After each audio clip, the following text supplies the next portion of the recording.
Bapak Ibu Saudara, saya ajak Bapak Ibu Saudara untuk melihat Mika pasal 5 ayat yang pertama sampai ayat yang keempat-A. Oke, Bapak Ibu Saudara, kita melihat Mika pasal 5 ayat pertama sampai ayat yang keempat-A. Mika pasal 5 ayat pertama sampai ayat yang keempat-A. Udah ketemu Bapak Ibu Saudara? Oke, saya akan bacakan buat Bapak Ibu ya. Mika pasal 5 ayat pertama sampai ayat yang keempat-A. Tetapi engkau hai Betlehem Efrata, hai yang terkecil di antara kaum-kaum Yehuda, daripadamu akan bangkit bagiku seorang yang akan memerintah Israel, yang permulaannya sudah sejak purbakala, sejak dahulu kala. Sebab itu ia akan membiarkan mereka sampai waktu perempuan yang akan melahirkan telah melahirkan, lalu selebihnya dari saudara-saudaranya akan kembali kepada orang Israel. Maka ia akan bertindak dan akan menggembalakan mereka dalam kekuatan Tuhan, dalam kemegahan nama Tuhan Allahnya.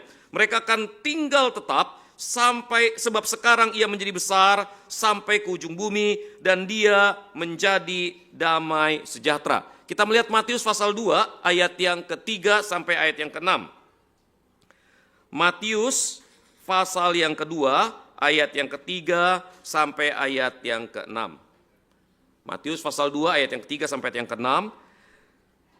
Ketika Raja Herodes mendengar hal itu, terkejutlah ia beserta seluruh Yerusalem. Maka dikumpulkannya semua imam kepala dan ahli Taurat bangsa Yahudi, lalu dimintanya keterangan dari mereka di mana Mesias akan dilahirkan. Mereka berkata kepadanya, di Betlehem di tanah Yudea, karena demikianlah ada tertulis dalam kitab Nabi. Dan engkau Betlehem tanah Yehuda, engkau sekali-kali bukanlah yang terkecil di antara mereka yang memerintah Yehuda, karena daripadamu akan bangkit seorang pemimpin yang akan menggembalakan umatku Israel. Bapak Ibu Saudara yang terkasih di dalam Tuhan Yesus Kristus, saya mempunyai seorang teman, alumni Seminari Alkitab Asia Tenggara, yang lahir besar di kota Semarang. Yang menarik Bapak Ibu Saudara adalah, dia lahir dan besar di sebuah wilayah yang namanya Kentangan. Betul Bapak Ibu Saudara, namanya Kentangan.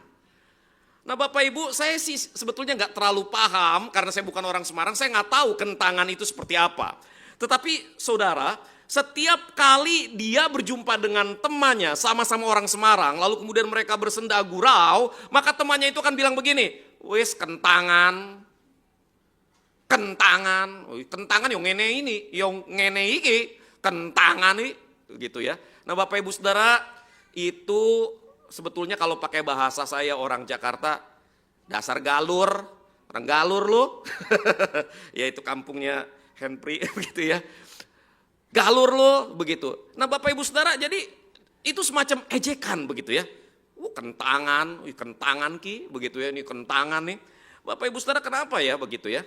Ternyata ketika saya coba untuk cari tahu, ternyata daerah Kentangan itu adalah daerah yang gak bagus. Banyak orang miskin di situ, banyak penjahat di situ, banyak orang pakai narkoba di situ. Dulu begitu Bapak Ibu ya, sekarang mungkin tidak seperti itu. Tapi dulu ketika teman saya lahir dan besar di wilayah itu, Kentangan identik dengan sesuatu yang buruk. Sehingga kemudian Bapak Ibu Saudara, istilah Kentangan menjadi ejekan buat orang yang lahir besar di sana. Nama dari mana kita berasal seringkali punya konotasi yang negatif. Tapi bisa juga tempat dari mana kita berasal punya konotasi yang positif. Pertanyaannya, GKY Bengkulu lu. Kira-kira kalau kita berkata dari mana asalnya? GKY Bengkulu. Kira-kira orang akan mempunyai konotasi apa tentang gereja kita? Gereja kita akan diidentikan dengan apa ketika gereja itu disebutkan? Bapak Ibu Saudara yang terkasih di dalam Tuhan, Bethlehem seperti yang tadi saya katakan dalam bahasa Ibrani-nya berarti rumah roti, Beit Lehem. Bapak Ibu Saudara, nama ini mencerminkan pentingnya kota ini sebagai pusat pertanian dan produksi makanan. Bethlehem seringkali dikaitkan erat dengan Efrata, itu sebabnya disebut Bethlehem Efrata. Pertanyaannya, kenapa dikaitkan dengan Efrata? Karena Bapak Ibu Saudara, Efrata adalah nama yang digunakan sebelum daerah tersebut dikenal sebagai Bethlehem. Jadi dulunya disebut Efrata, kemudian dikenal sebagai Bethlehem, sehingga kemudian orang menyebutnya Bethlehem Efrata. Saudaraku yang terkasih di dalam Tuhan, Bethlehem itu adalah sebuah kota yang penting di dalam perjanjian lama. Di dalam Kejadian pasal 3 Kejadian pasal 35 ayat 16 sampai 19, Bethlehem disebut sebagai tempat di mana Rahel melahirkan Benyamin, lalu kemudian meninggal dan dimakamkan di sana. Bethlehem adalah latar belakang kisah Rut. Bapak Ibu Saudara tentu tahu kisah Rut, bukan? Tempat di mana Rut sang wanita Moab itu berjumpa dengan Boaz suaminya. Lalu kemudian mereka menikah dan mereka mendapatkan seorang anak yang namanya Obed. Obed kemudian adalah kakeknya Daud. Nah, saudaraku yang terkasih di dalam Tuhan, tidak heran jika kemudian Bethlehem menjadi tempat kelahiran Raja Daud dan tempat di mana dia diurapi oleh Samuel di dalam 1 Samuel 16 ayat 1 sampai yang ke-13. Nah, Bapak Ibu Saudara, jika kita melihat kronologi ini, maka kita bisa melihat peran penting Bethlehem di dalam sejarah keselamatan. Nabi Mika dengan jelas menubuatkan bahwa Raja Agung akan dilahirkan di Bethlehem. Raja ini, saudaraku, adalah raja yang kekal. Di dalam Mika pasal 5 ayat yang pertama dikatakan, tetapi engkau hai Bethlehem Efrata, hai yang terkecil di antara kaum-kaum Yehuda, daripadamu akan bangkit bagiku seorang yang akan memerintah Israel yang permulaannya sudah sejak purbakala, sejak dahulu kala. Kalau kita melihat ayat berikutnya Bapak Ibu Saudara, kita melihat bahwa Raja kekal ini akan bertindak dan menggembalakan umatnya dengan kekuatan Tuhan dan dengan kemegahan nama Tuhan. Kebesarannya akan sampai ke ujung bumi, dan yang terpenting saudaraku, ia akan menjadi damai sejahtera. Apa artinya ini bagi Bethlehem? Apa artinya kelahiran Raja kekal ini bagi Bethlehem? Pertama-tama Bapak Ibu Saudara, Bethlehem akan menjadi tempat lahirnya sang Raja. Dari Bethlehem akan datang keselamatan. Jadi dari Bethlehem akan muncul keselamatan. Dari rumah roti belaka Bapak Ibu Saudara, dari rumah hewan belaka muncul seorang juru selamat. Yang kedua Bapak Ibu Saudara, bagi Bethlehem akan menjadi tempat yang berdampak dan menjadi tempat yang membawa damai. Hanya karena Mesias lahir di sana, maka dari Bethlehem, bagi Bethlehem menjadi tempat keselamatan, menjadi tempat yang berdampak, menjadi tempat yang membawa damai. Saudaraku yang terkasih di dalam Tuhan, kehadiran para Majus ke Yerusalem di satu sisi mengukuhkan nubuat Mika.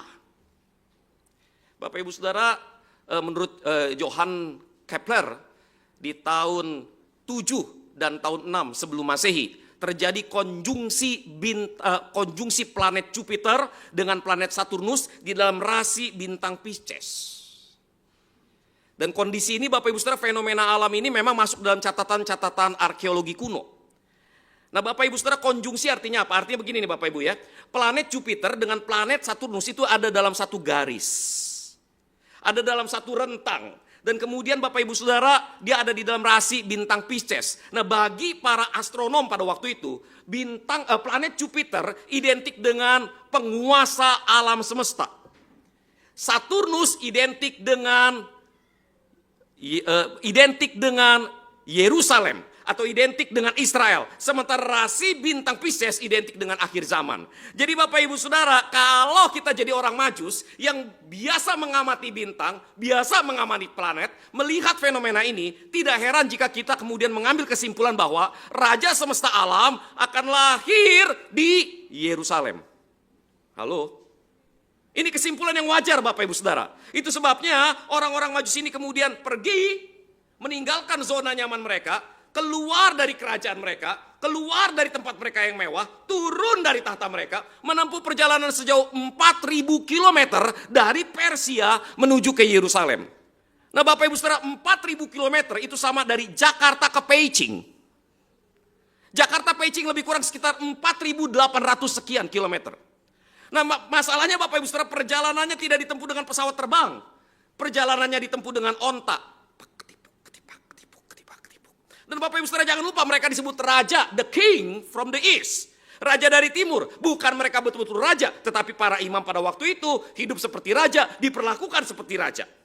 Sehingga kemudian Bapak Ibu Saudara, nggak mungkin mereka cuma pergi bertiga 4.000 km dari Persia menuju ke Yerusalem. Nggak mungkin. Mereka pasti bawa satu rombongan yang besar. Karena apa Bapak Ibu Saudara? Mereka sendiri adalah raja dan mereka memang membawa persembahan untuk sang raja.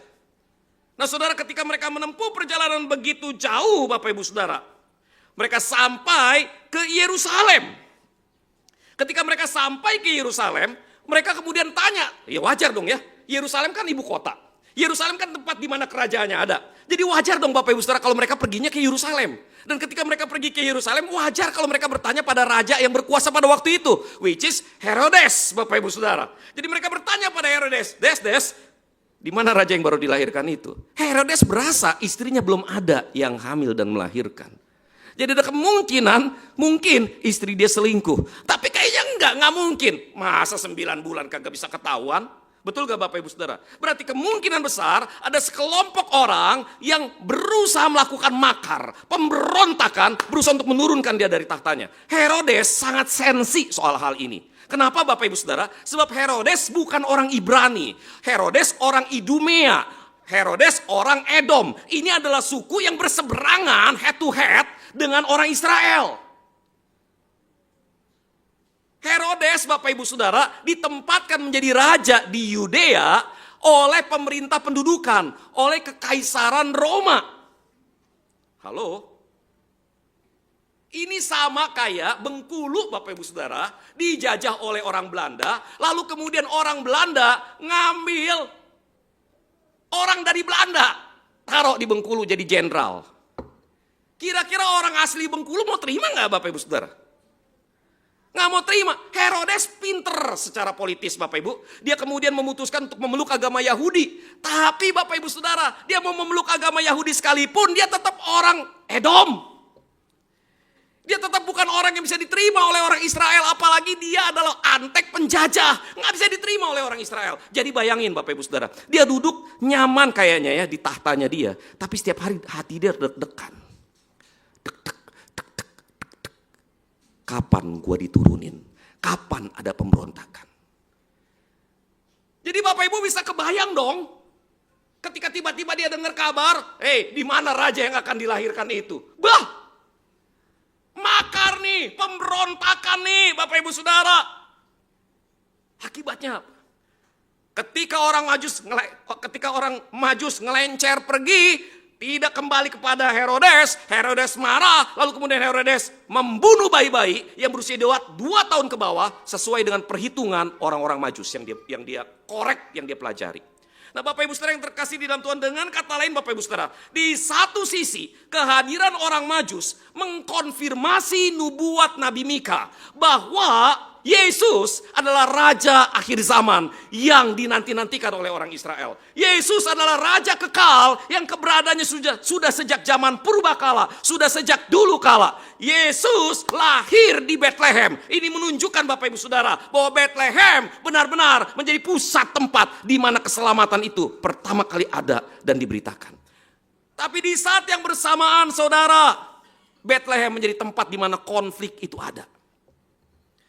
Karena saudara, ketika Herodes mendengar bahwa orang Majus pergi, maka tempat yang pertama kali dia seruduk, tempat yang pertama kali dia hancurkan adalah Bethlehem. Saudaraku yang terkasih di dalam Tuhan, kalau begitu ada yang salah dong. Nubuatnya kan berkata bahwa raja ini membawa damai. Lalu di mana ada damai kalau bayi-bayi dibunuh?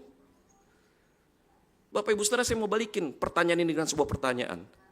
Akankah ada damai kalau di dalam hidupmu kau yang menjadi raja dan bukan Tuhan yang menjadi raja? Kenapa tidak ada damai? Karena Herodes memutuskan untuk menolak Yesus sebagai raja dalam hidupnya. Herodes memutuskan untuk tetap menjadi raja di dalam hidupnya. Itu sebabnya Bapak Ibu Saudara, damai tidak akan pernah ada. Damai hanya terjadi ketika kita turun dari tahta dan menundukkan diri kepada raja yang sesungguhnya. Saudaraku yang terkasih di dalam Tuhan, sekarang pertanyaannya, siapa Yesus? Di dalam kisah ini ada 3 raja Bapak Ibu Saudara. Yang pertama adalah orang Majus, para imam yang disebut raja. Yang kedua adalah Herodes yang benar-benar raja. Lalu kemudian ada Yesus yang disebut sebagai raja semesta alam. Bapak Ibu Saudara, siapakah Yesus itu? Jelas kalau menurut nubuat Nabi Mika, Yesus adalah raja yang dinubuatkan. Bahkan Bapak Ibu Saudara kalau pernah nonton film Wan Mansui, tahu ya? Kalau raja mau masuk, raja masuk, lalu kemudian semua rakyat jelata begitu ya, langsung Wan Mansui. Betul ya Bapak Ibu ya? Kalau Bapak Ibu masuk ke pengadilan, Bapak Ibu biasanya orang akan ada panitera yang akan mengumumkan seluruh hadirin harap bangkit berdiri, hakim mau masuk. Betul ya Bapak Ibu ya? Nah Bapak Ibu Saudara, ketika Yesus lahir di dunia, panitera mana yang meneriakan kehadirannya? Yang mana? Yohanes Pembaptis? No, bukan. Siapa yang pertama kali mengumandangkan kelahiran Yesus? Alam semesta. Yang pertama kali berteriak tentang kelahiran seorang raja semesta alam justru adalah alam semesta. Kenapa alam semesta Bapak Ibu Saudara? Sebab alam semesta di dalam kondisinya yang tidak bisa diatur, tiba-tiba Bapak Ibu Saudara bisa menjadi begitu teratur. Jupiter, Saturnus dalam satu garis berada di dalam rasi bintang Pisces. Artinya Bapak Ibu Saudara, yang meneriakkan pertama kali kehadiran Sang Juru Selamat, kehadiran Sang Raja adalah alam semesta. Itu sebabnya Bapak Ibu Saudara, di antara tiga raja ini, orang Majus, Herodes, Yesus inilah yang benar-benar raja. Raja ini lahir sebagai seorang bayi mungil yang tidak berdaya, dilahirkan di Bethlehem. Bethlehem menjadi tempat yang menyaksikan bahwa raja yang kekal, raja yang akan bertindak dan menggembalakan dengan kekuatan Tuhan dan kebesaran namanya. Pemerintahannya yang mendunia dan membawa damai, hadir di dalam dunia. Itu Yesus. Pertanyaannya Bapak Ibu Saudara, kenapa proklamasi tentang Yesus sebagai raja itu begitu penting?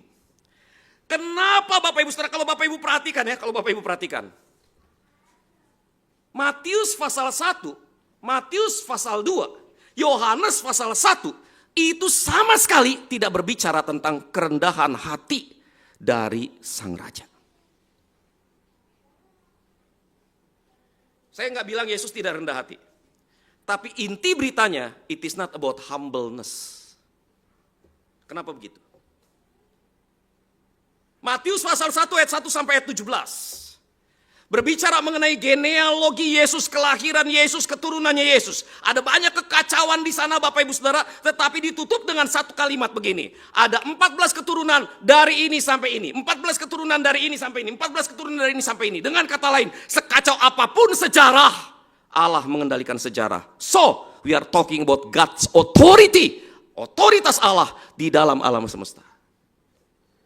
Dan Bapak Ibu perhatikan, mulai dari ayat itu terus ke bawah. Yang diberitakan adalah Yesus anak Daud, Yesus anak Daud. Bapak Ibu Saudara, buat orang pada waktu itu, pernyataan bahwa Yesus anak Daud ini penting. Karena apa? Berbicara mengenai legalitas dunia. Siapa yang berhak menduduki tahta Daud?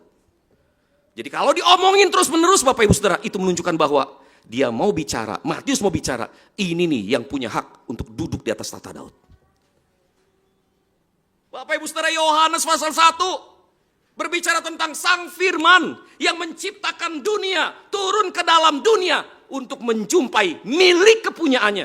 Sekali lagi Bapak Ibu Saudara, sama seperti Matius, Yohanes berbicara mengenai otoritas Allah atas milik kepunyaannya. So we are talking about His Lordship. Kita berbicara mengenai ketuhanan Yesus, rajanya Yesus. Bapak Ibu Saudara, kenapa ini begitu penting? Kenapa penting? Karena gini Saudara, manusia tidak jatuh dalam dosa. Semua kekacauan yang kita lihat ini tidak terjadi karena Hawa makan buah pohon pengetahuan yang baik dan yang jahat. Dosanya tidak dimulai di situ. Dosanya dimulai jauh sebelum itu. Ketika Hawa sedang menikmati Aceh, angin cepoi-cepoi. Tiba-tiba ular datang mengunjungi Hawa dan berkata, how do you how? Lalu Hawa berkata, I'm fine, ler. Ular, bukan iler. I'm fine, ler. Lalu kemudian si ular berkata begini, Hawa, tentu Allah berfirman bahwa semua buah di taman ini gak boleh dimakan buahnya, bukan? Lalu kemudian Hawa bilang begini, enggak, semua buah di taman ini boleh saya makan kecuali yang di tengah. Jangankan makan nyenggol aja mati. Lalu kemudian ular berkata begini, Hawa, gak kayak gitu. Sesungguhnya Allah tahu bahwa pada waktu engkau memakannya, engkau akan menjadi seperti Allah. Ada eho. Kenapa ada eho? Bapak Ibu Saudara, sebab itu yang terngiang-ngiang di dalam telinga dan di dalam pikiran Hawa. Itu sebabnya Alkitab mencatat bahwa ketika ular itu berlalu, Hawa ngelihat buah itu menarik kelihatannya karena memberikan kepadanya pengetahuan, pengertian. Bapak Ibu Saudara, yang ini gak ngomong tentang ilmu pengetahuan biologi, ilmu pengetahuan fisika. Bukan Bapak Ibu Saudara, gak ngomong itu. Ini ngomong tentang kemampuan seseorang untuk mengambil keputusan penting bagi dirinya sendiri. Dengan kata lain Bapak Ibu Saudara, ketika Hawa ngelihat buah pohon pengetahuan yang baik dan yang jahat, buat dia isunya bukan jadi pinter. Buat dia isunya adalah kemampuan untuk mengatur hidupnya sendiri. Dengan kata lain, kemampuan untuk menjadi raja atas dirinya sendiri. Kemampuan untuk bertahta di dalam hidupnya sendiri. Dia seolah-olah berkata, aku tidak butuh Tuhan karena aku mampu mengatur hidupku sendiri. At that moment, in her heart, God is no longer the king of her life. Pada momen itu manusia menjadi raja, bukan lagi Allah. Manusia berontak melawan Allah, dan di titik itulah manusia jatuh dalam dosa. Bapak Ibu Saudara yang terkasih di dalam Tuhan, manusia memang diciptakan dengan cara yang luar biasa. Manusia diciptakan untuk mewakili Allah, memerintah alam ini. Tetapi manusia tidak pernah diciptakan untuk menggantikan Allah menjadi Allah. Halo? Manusia diciptakan mewakili Allah, bukan menggantikan Allah. Ini Hawa bablas. Dan dosa Adam lebih parah dari Hawa. Karena Hawa ingin jadi Tuhan, Adam ingin jadi Tuhan dan goblok. Mestinya kan dia bisa ngomong, Wak, jangan kayak gitu, Wak. Nggak boleh, Wak. Adam nggak berani, terlalu cinta. Jadi terlalu cinta bahaya, Bapak Ibu Saudara. Gaya. Nah, Bapak Ibu Saudara yang terkasih di dalam Tuhan, Hawa memutuskan jadi Tuhan, jadi raja atas hidupnya sendiri. Itu sebabnya saudaraku yang terkasih di dalam Tuhan, hal pertama yang Allah lakukan ketika dia datang ke dalam dunia, hal pertama yang firman lakukan ketika datang ke dalam dunia adalah mengumandangkan bahwa raja yang sesungguhnya lahir ke dalam dunia. You are not the king, you are not the king, he is the king. Itu berita pertamanya Bapak Ibu Saudara. Kalau manusia jatuh dalam dosa karena ingin jadi raja dalam hidupnya, maka keselamatan berbicara mengenai kau bukan raja. Raja yang sesungguhnya adalah Yesus Kristus Tuhan. Amin Bapak Ibu Saudara. Itu sebabnya Bapak Ibu Saudara, keselamatan bukan hanya masalah meletakkan dosa kita di tangan Yesus. Bukan cuma itu masalahnya. No. Salvation is not only about it.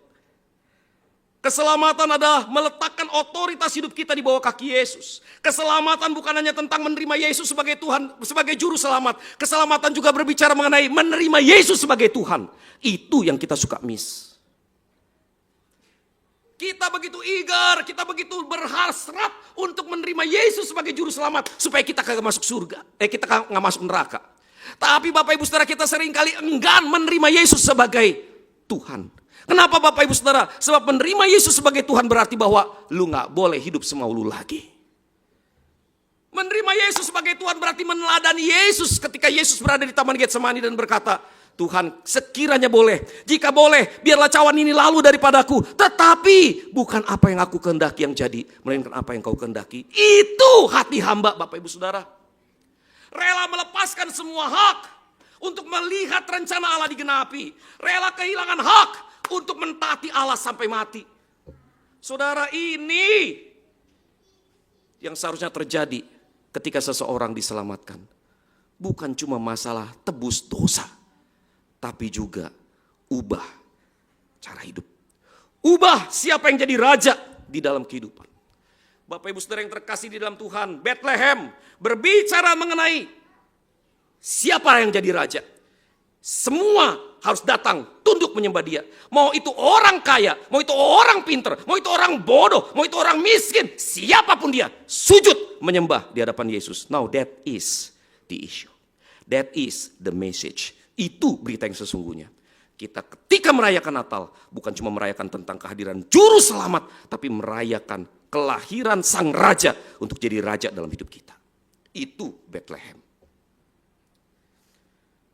Saudara, saya pernah melayani di sebuah gereja. Ini nama-nama gereja ya Bapak Ibu ya. Ada yang tahu kalau GBT singkatan apa? Ayo, jangan kurang jalan-jalan. GBT tahu? Gereja Bethel Tabernacle. Tapi orang suka plesetin Gereja Bukit Tengkorak. Plesetan nama nih Bapak Ibu ya. Bapak Ibu, saya pernah melayani di sebuah gereja yang namanya GKPKR. Sebelum namanya diubah. GKPKR. Gereja Kristen Protestan Kehidupan Rohani. GKPKR. Gereja Kristen Protestan Kehidupan Rohani. Tapi karena jemaatnya mayoritas kerja sebagai orang percetakan. Dan karena mereka hobi rapat. Maka nama GKPKR berubah jadi Gereja Kertas dan Percetakan Kebanyakan Rapat. Saya pernah melayani sebuah gereja yang dulu namanya GPK. Dulu namanya GPK, Gereja Gereja Pemberita Kristus atau apa begitu namanya ya. Lupa saya namanya. Tapi Bapak Ibu Saudara, sejak ada banyak GPK di Papua, nama itu berubah jadi GP Kris. Dulu namanya GPK, Gerakan Pengacau Keamanan. Bagaimana dengan GKY? Saya pernah ketemu sama seorang senior, waktu itu Henry belum lahir, enggak ya. Tapi maksudnya dia senior banget begitu ya di GKY. Saya bilang, Ci, ini gimana ceritanya? Karena by the way Bapak Ibu Saudara, I'm old enough untuk menjadi paling enggak telinga sejarah, bukan saksi sejarah ya, telinga sejarah. Bagaimana gereja ini dulunya bukan GKY namanya. Jadi saya masih di zaman dimana dulu namanya bukan GKY, dulu namanya GKJMB. Jadi saya tanya, Ci, ini GKJMB ceritanya mau bagaimana nih Ci? Si Cici itu bilang begini, iya nih GKJMB, gereja kurang jelas mau bagaimana. Rapat, akhirnya mereka ngambil keputusan keluar dari sinode Gereja Kristus, namanya jadi, tuh udah keluar Ci dari Gereja Kristus. Oh iya, jadi GKJMB tetap ya? Iya kan, gereja kami jelas mau bagaimana. Tapi kemudian namanya udah bukan Gereja Kristus Jemaat Mangga Besar, tapi jadi Gereja Kristus Yesus. Cuma keplesetannya kan jadi gereja orang kaya. Betul gak Bapak Ibu? Ini rahasia umum lah, ya gak? GKY, gereja orang kaya. Karena memang kan mayoritas jemaatnya ya untuk di wilayah kota itu yang the have. Jadi ketika saya berada di mana GKY Bengkulu, wah, udah ini yang hantu ocen ada di sini semua. Amin dong. Tapi Bapak Ibu Saudara, pertanyaan saya begini loh Bapak Ibu, singkatan-singkatan ini lucu. Namun sayangnya kadang-kadang beberapa singkatan itu plesetannya menceritakan apa yang terjadi di dalam. Halo? Betul gak? Ketika nama kita diplesetin GKY, gereja orang kaya.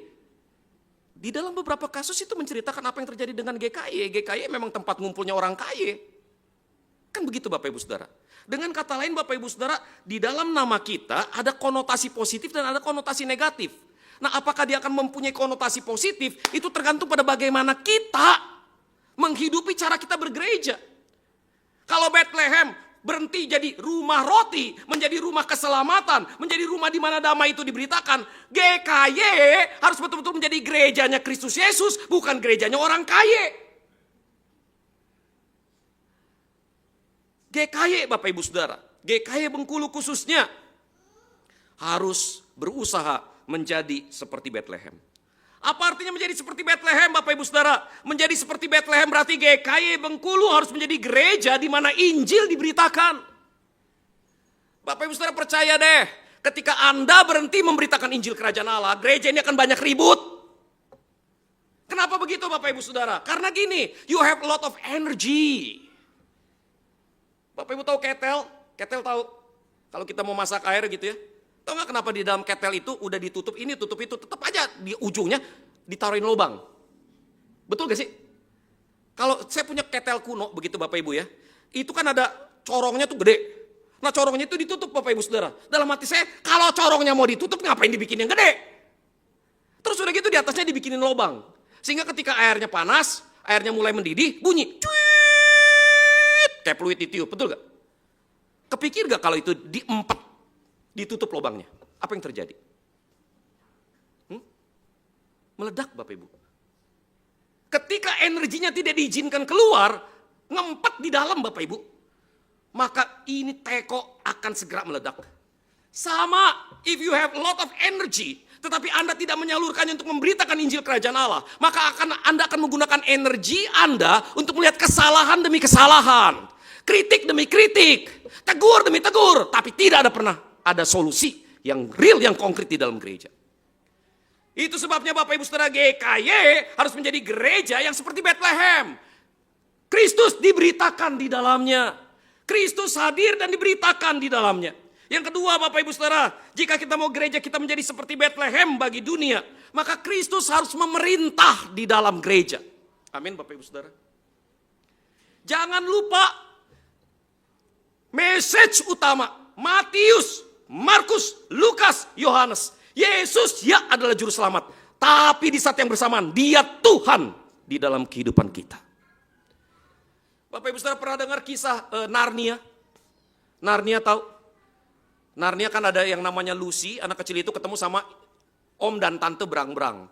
Lalu om dan tante berang-berang cerita tentang Aslan, singa yang gagah perkasa di Narnia.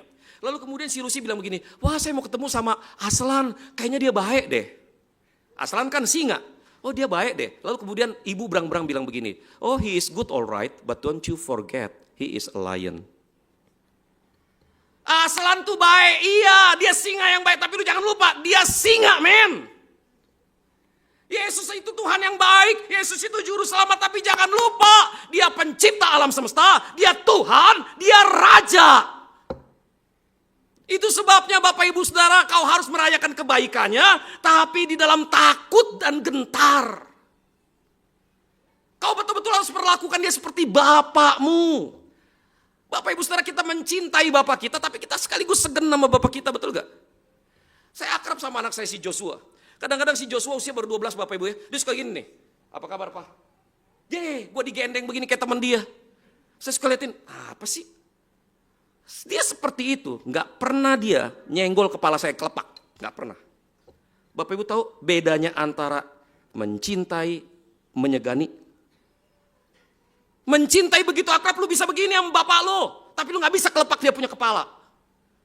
Ada rasa segan di situ Bapak Ibu Saudara. Ya seperti itu kita datang pada Yesus, kita mencintai Yesus, kita mengagumi Yesus, kita memberikan yang terbaik buat Yesus, kita minta apapun dari Yesus, tapi jangan pernah kurang ajar sama dia, karena dia sekalipun juru selamat juga adalah Tuhan. Bapak Ibu Saudara yang terkasih di dalam Tuhan, gereja harus menjadi tempat di mana Yesus memerintah. Bapak Ibu Saudara, otoritas tertinggi di dalam gereja tidak terletak di tangan gembala, tidak terletak di tangan cuantau, tidak terletak di tangan majelis. Otoritas tertinggi gereja terletak di dalam Alkitab firman Allah. Yang percaya katakan amin. Gak percaya? Gak percaya? Bakal berantem saudara. Percaya deh. Saudara, gereja memang harus dikelola secara profesional, setuju? Sebagai seorang performance coach, saya sering kali bantu gereja, tata gereja seperti saya tata sebuah perusahaan. Bokot. Kalau kan ntar duit ditilep. Kalau enggak ntar orang bingung bagaimana ngambil keputusan. Mau nggak mau harus dikelola dengan profesional. Tapi Bapak Ibu Saudara, gereja yang dikelola secara profesional tidak berarti bahwa gereja itu harus dikelola berdasarkan hikmat manusia. Coba kebayang nggak? Contoh Henry, contoh Rudy. Dua-duanya nggak pernah punya perusahaan. Henry dulu punya perusahaan kutu ya. Nggak pernah punya perusahaan Bapak Ibu Saudara. Jadi ketika dia ngomong, mereka ngomong sebagai orang yang sekolah teologi. Orang yang pengalamannya di dalam dunia pelayanan. Ketemu sama majelis yang pandai membangun perusahaan. Dia tahu mengelola perusahaan dengan baik. Ketemu sama dokter yang biasa ngebedah-bedah orang. Ya dokter ya. Terus udah gitu begitu ngomong, ini satu cuantau keluar ilmu teologi, satu pengusaha keluar ilmu bisnis, satu lagi dokter keluar ilmu bedah. Yang menang siapa? Dokter. Gue bedah lu. Menang. Kebayang gak sih begitu kacaunya? Kalau penginjil, pendeta, majelis, pengusaha, profesional tidak mengambil keputusan berdasarkan Alkitab firman Allah. Otoritas tertinggi tidak boleh terletak di tangan manusia. Di dalam gereja, selama gereja adalah milik Yesus Kristus, maka otoritas tertinggi harus kembali pada Alkitab. Kebijakan yang kita ambil tidak bisa hanya semata-mata kebijakan manajerial. Kebijakan yang kita ambil harus dinavasi oleh nilai-nilai kekristenan yang ditunjukkan di dalam Alkitab. Saya kasih contoh. Satu kali Bapak Ibu Saudara, ada seorang anak muda datang ke gereja kami. Badannya bau sama rokok. Dia dijumpai oleh Bapak Pendeta marah sama dia, ancam mau pukul dia. Ini anak muda dalam kondisi sudah sangat kepepet. Dia memutuskan tetap ngendon di gereja bareng-bareng sama koster saya sama dia sama-sama ngerokok. Barengan Bapak Ibu Saudara. Akhirnya Bapak majelis gak tahan karena ngeliat gereja kok kayak blangbir, kayak pemadam kebakaran, banyak asap di mana-mana. Lalu kemudian dia bilang begini, Pak Jim, tolong dong ngomong dong sama anak muda itu, ada apa sih? Saya ajak dia ngobrol, ternyata Bapak Ibu Saudara, dia judi bola. Dia kalah, dia kabur dari Batam datang ke Jakarta. Nah Bapak Ibu Saudara, di dalam kondisi dia kepepet, dia jualan mainan. Dia jualan mainan, laku. Uangnya dia pakai buat apa? Dia tidur di Kalijodo. Halo? Ya, kalau angkatan babe gue tahu dong ya. Kalijodo bukan RTPA dulu ya. Kalijodo tempat, ya gituan dah. Ada anak kecil gak boleh diomongin. Nah dia pergi di situ ketemu sama pelacur. Ya yang namanya pelacur, ada uang abangku sayang, tak ada uang abangku tendang. Iya kan? Begitu duit dia habis, dia ditendang keluar. Dia gak punya tempat, dia datang ke gereja.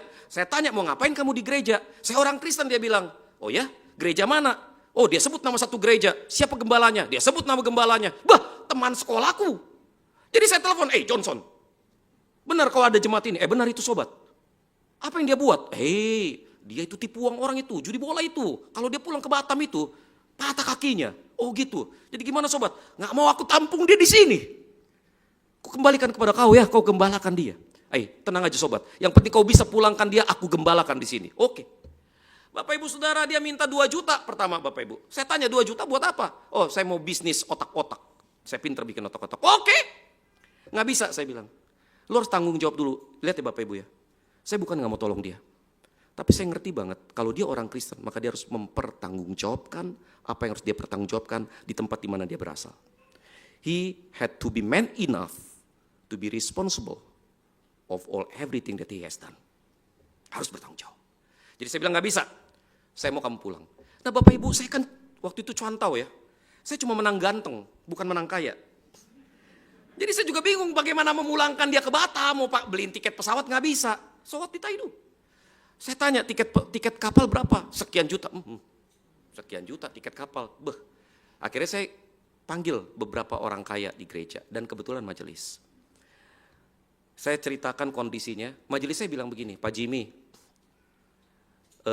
Gini Pak Jimmy, kita kan ada dana diakonia. Tapi dana diakonia itu kan secara aturan digunakan buat anggota jemaat. Dia ini kan bukan anggota jemaat, gimana Pak Jimmy? Saya diam, saya keluarin dompet, saya keluarin isinya, saya taruh di meja, terus saya bilang begini, Bapak Kristen gak? Kristen. Kalau dia bukan orang Kristen, dia agama beda, dia datang ke sini minta tolong, Bapak tolong gak? Tolong, kenapa? Karena Bapak Kristen kan? Iya.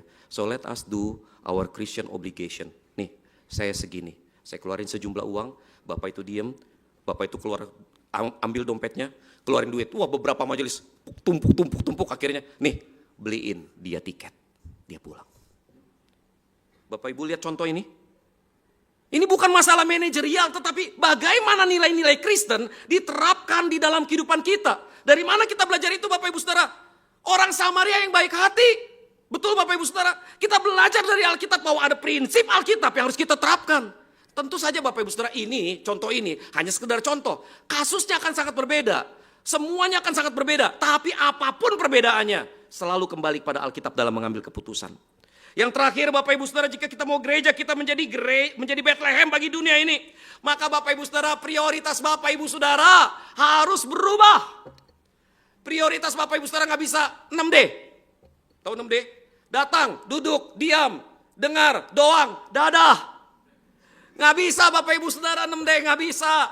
Bapak Ibu Saudara gak bisa dari Sabtu dan Minggu datang ke gereja, ya, Senin sampai Jumat tipu manusia. Sabtu Minggu tipu Tuhan. Nggak bisa Senin sampai Jumat korup. Lalu kemudian kita bilang Tuhan ini uangnya aku cuci dosa. Nggak bisa Bapak Ibu Saudara. Hidup kekristenan tidak boleh berhenti di dalam gereja. Hidup kekristenan harus ada di luar gereja. Itu sebabnya Bapak Ibu Saudara, orang Kristen harus hidup di dalam takut akan Tuhan. Apa artinya hidup di dalam takut akan Tuhan? Hidup di dalam takut akan Tuhan artinya saya mau taat apa yang Tuhan perintahkan kepada saya. Nah pertanyaannya, bagaimana kau tahu apa yang harus kau taati kalau kau tidak pernah baca Alkitab? Baca kitab suci, doa tiap hari kalau mau tumbuh. Itu kan anak kecil belajar begitu, betul Bapak Ibu Saudara? Bapak Ibu orang tuh ya, Bapak Ibu belajar dari sabuk putih. Dari sabuk putih jadi kuning, kuning orange, orange hijau, hijau, biru, biru, coklat, coklat baru dan satu. Dan satu Bapak Ibu Saudara, mulai dari sabuk warna sampai ke dan satu sabuk hitam, itu ada kurikulumnya. Tapi begitu udah sabuk hitam udah gak ada kurikulum Bapak Ibu Saudara. Kenapa? Karena kalau sabuk warna belajar ini yang saya belajar, ini yang saya pelajari benar atau salah ya? Oh saya mau belajar yang benar. Tapi sabuk hitam belajarnya saya jangan sampai ketemu salah. Artinya apa yang dari sabuk putih udah dipelajari diulangi lagi di sabuk hitam. Dengan kata lain, sabuk hitam itu adalah orang yang belajar basic kembali selama bertahun-tahun. Basic orang Kristen Bapak Ibu Saudara adalah Alkitab. Basic orang Kristen adalah doa. Baca kitab suci, doa tiap hari, doa tiap hari, doa tiap hari. Amin Bapak Ibu Saudara. Itu basic. Jangan udah jadi majelis gak baca Alkitab. Udah jadi pelayan gak baca Alkitab. Jangan Bapak Ibu Saudara. Always back to the Bible. Baca Alkitab, cari tahu apa yang Tuhan mau dalam hidup kita. Tanya Tuhan, Tuhan maunya apa sih buat saya. Dan kemudian taati apa yang Tuhan mau. Karena hidup kekristenan kita gak ada artinya kalau kita tidak belajar mentaati Yesus sebagai Tuhan. Amin Bapak Ibu Saudara. Bapak Ibu Saudara yang terkasih di dalam Tuhan, saat ini saya kembalikan gereja ini kepada Bapak Ibu Saudara. Bapak Ibu ingin nama Bapak Ibu dikenal sebagai apa? Saya dengar dari contoh Henry, sebentar lagi gereja ini akan dibangun ya. Ada rencana mau bangun gereja ini? Mau berapa tingkat Bapak Ibu? Nyamping. Lahan baru. Tinggi apa?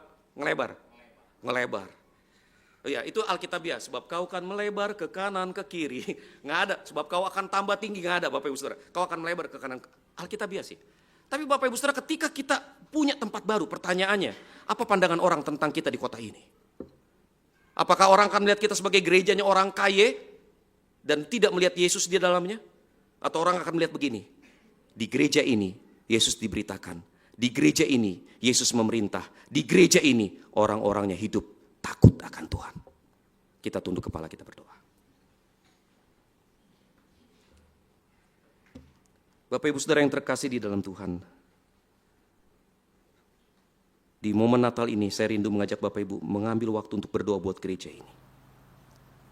Doakan gereja ini Bapak Ibu Saudara supaya gereja ini boleh menjadi seperti Bethlehem. Injil diberitakan. Yesus bertahta dan memerintah. Doa buat gereja ini.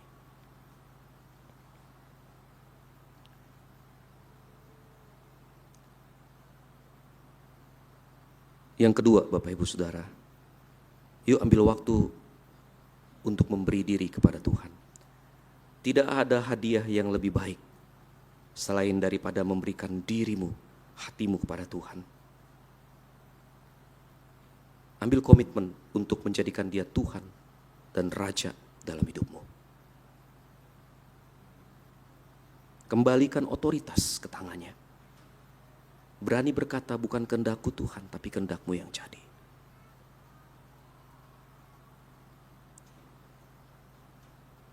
Sore hari ini Tuhan, kami datang menghadap tahta-Mu. Mohon ampun buat semua dosa dan salah yang kami buat. Mohon ampun buat semua sikap ignorance, ketidakpedulian, kekasaran kami di dalam hidup kekristenan kami. Ampuni kami kalau kami gagal menghadirkan Kristus sebagai Tuhan dan Raja di gereja kami dan di dalam hidup kami. Ampuni kami. Tuhan, tolong kami mulai hari ini dan seterusnya untuk benar-benar hidup di dalam takut akan Tuhan, untuk menghadirkan Tuhan sebagai Raja yang keputusannya mutlak atas hidup kami. Tolong kami supaya kami benar-benar hidup di dalam otoritas-Mu, takut akan Engkau. Dan biarlah gereja ini menjadi gereja di mana Tuhan bertahta, Injil diberitakan, nama Tuhan dimuliakan, damai dialami setiap orang. Terima kasih Bapa. Di dalam nama Yesus kami berdoa. Amin.